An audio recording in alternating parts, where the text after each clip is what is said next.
This world is not an illusion. The Advaita of Shankara says that only the God exists and this world is just an illusion or mithya. Brahmasutya Jagan Mithya. And many modern Swamis, like the one I was referring to in the previous episode, keep repeating this view.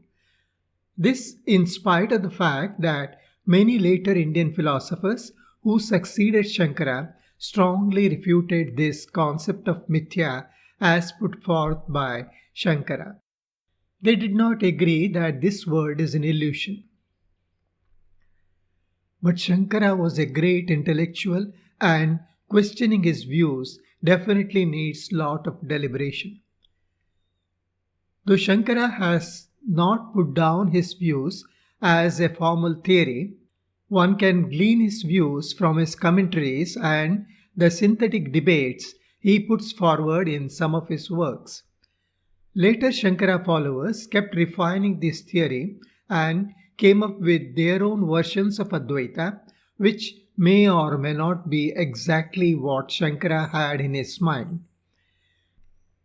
The Swami in question also keeps referring to some of the more recent works of later Shankara followers and presents them as the Advaita. In doing that, there is also a suggestive claim that that was exactly what the Upanishads conveyed. It is important to dispel some of these claims since that could lead to further departure from the original message of the Upanishads. To start with, what are the points I differ with this Swami? What exactly he is saying? The Swami says the following: only a single consciousness exists.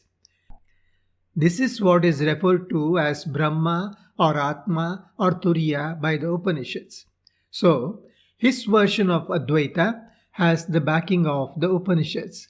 In fact, the Swami presents it in such a way as to show that his theory of Advaita naturally follows from what is discussed in the Upanishads. He further says that the perceptible world does not really exist outside of this consciousness. The objects and events that appear to exist out there are only happenings within this consciousness and, as such, have no independent existence. In other words, the world that we perceive does not exist. In fact, we ourselves don't really exist outside this consciousness. The objects, the events, and so on that appear to exist are like the dream objects that one experiences while dreaming. The dream objects are created by the mind and have a meaning only within the dream. That means that each one of us is just a dream character within the cosmic dream of the one and only consciousness. In many of his talks, Swami asserts that only deep pondering can make one experience this one and only consciousness. He rules out any other ways talked about by many scriptures as a means to attain this reality of Advaita. He suggests that those other ways can at best help in moving towards that state but do not as such take you to that state. Swami says that this theory of consciousness has the backing of science too. He says that many well-known scientists also suggest the possibility of some non-material reality which is beyond the purview of science. They call it consciousness. Swami offers his theory of Advaita as one of the ways to look at this idea of consciousness pondered about by the scientists. The Swami is confident that his theory of Advaita is an answer to the hard problem of consciousness which these scientists are grappling with. Now, where do I find the problems? I find problems mainly on three counts. Problem 1. Yes, the Upanishads do talk about one and only ultimate reality. They generally say that this ultimate reality is indescribable in a positive way, that is, as what it is. It can only be described by saying what it is not. They call this reality variably as Brahma, Atma, Sat, and so on. This nomenclature is only to aid discussion about it, but it does not, as such, succinctly describe it.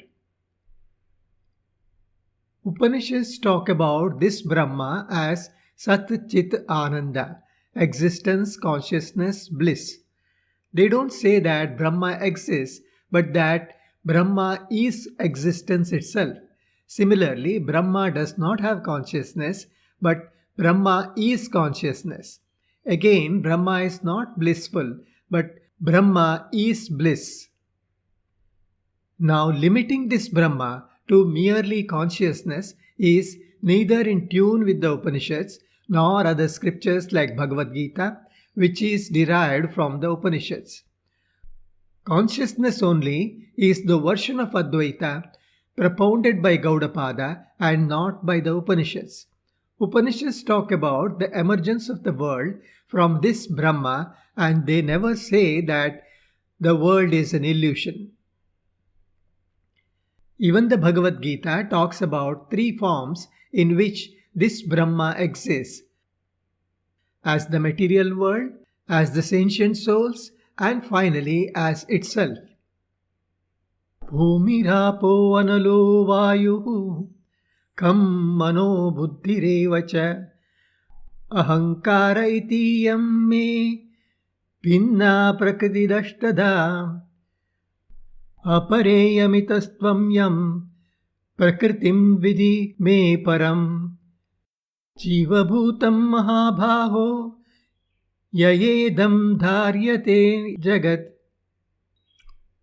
Which means the Brahma has two other aspects. One is called the lower level nature, that is para, and the other is called higher level nature, that is apara. The lower level nature comprises of five basic elements such as bhumi or earthy, apaha or watery, analaha or fiery, vayu or airy, and kam or space. In addition, it has subtle components such as manaha or mind, buddhihi or intellect, and ahankara or ego. These eight are material in nature. The higher level nature of Brahma has the Jivatma or the individual souls, which are totally different from these material things. Together, these two aspects of Brahma, para and apara, comprise the world. Bhagavad Gita 7.4 to 7.5. What it means is that Brahma has these two additional forms other than its own indescribable form. The Upanishads give a detailed account of how these two forms of Brahma come into existence. I will discuss that in the next episode.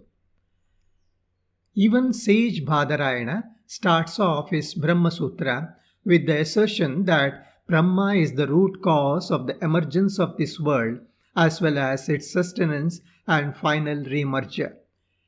Janmadhyasya yataha, which means Brahma is that from whom the emergence etc. of the world. Brahma Sutra 1.1.2. Saying that such a world does not really exist or calling it as an illusion goes against all these scriptures. I don't know what compelled Gaudapada or Shankara to come up with their version of Advaita. Probably that was the only way they could counter the Buddhists who were moving towards nihilism. But harping too much on unreality of the world not only goes against the central message of the Upanishads but also makes the entire discourse meaningless. If the world were really unreal, then the Upanishads, Shankara, his Advaita, our Swami, and his hours of videos all become meaningless since none of them really exist. That takes us nowhere. Justifying all these contradictions by categorizing reality as practical reality, Vyavaharika Satya, and ultimate reality, Paramarthika Satya, is just philosophic hair splitting and does not help. Problem 2. The Swami often claims that the path of inquiry or the Jnana Marg is the only one that can lead one to ultimate reality or Brahma. He even relegates meditation or devotion as just the aids that help in this path but by themselves cannot take one to the ultimate goal. To some extent, what the Swami says is in tune with what Shankara says in his commentary on Brahma Sutra. Shankara dismisses yoga as not worth discussion since it has the same limitations as Sankhya, of which it is a companion school. Shankara was a staunch opponent of Sankhya, and probably that is the reason why he rejects yoga. Or it could be because Buddhists bank heavily on yoga or meditation. If Shankara accepts meditation as a means to know the ultimate truth, then he has to give credence to whatever Buddha had said, since Buddha is supposed to have attained that realization through meditation. But Shankara does not seem to give a secondary role to devotion as a path. If many of the devotional compositions of Shankara are of any significance, it is unlikely that Shankara rejected devotion as a path in itself. Bhagavad Gita gives bhakti or devotion the same status as Jnana Marg or path of pondering. It views devotion as one of the paths leading to the ultimate emancipation. Even Ramakrishna, the preceptor of the Swami in question, always emphasized on devotion as a path leading to realization. The oft quoted saying of Ramakrishna, which even the Swami also quotes once in a while, is Jatomat Tatopat, which means there are so many paths as there are mental conditions. Ramakrishna himself verified this statement by following various spiritual paths. So, relegating meditation and devotion to a supporting role does not make much sense. Problem 3. Trying to project Advaita as a solution to the hard problem of consciousness, which is being grappled by modern scientists, can put the Swami in trouble, however tempting it is. It can backfire the way it has done to another well known doctor turned spiritual healer. This doctor tried to adapt quantum theory to his version of Advaita and became a target of ridicule. For one thing, the problem being addressed by the scientists revolves around individual subjective experiences and whether or not the brain conjures them up. Most of these scientists are dualists who see the world as a combination of material things and probably non material individual consciousness. They don't seem to be talking about a single mind that imagines the world around us, the way the Swami puts it. Bottom line is, it is not necessary to show everything as scientific. After all, science is not the end of the world.